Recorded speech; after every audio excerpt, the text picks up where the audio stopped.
Ondan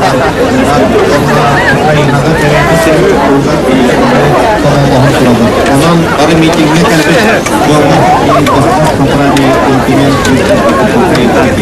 и в этот момент мы должны поддержать нашего общенационального лидера Владимира Владимировича Путина. Дорогие друзья, уважаемые товарищи, сегодня Россия переживает трудное, ответственное очень время.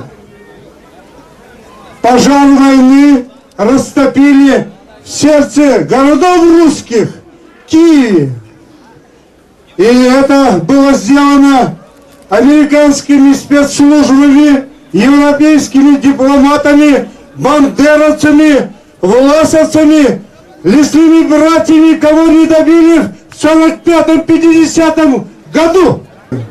Сегодня американцам удобно управлять одним миром в этом глобальном пространстве. Но такого не будет. Фашизм не пройдет. Да здравствует Союз братских республик. Единственное, что можем дать ответ самый правильный, это надо объединяться. Ура, товарищи! Ура! Ура!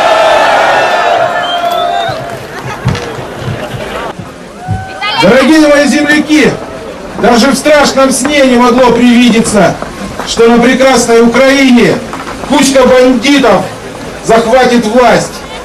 Обезумевшие от уже пролитой крови, они топчат могилы наших отцов, которые проливали свою кровь за освобождение Советского Союза. Хотим войны, и она не будет, потому что украинцы наши братья.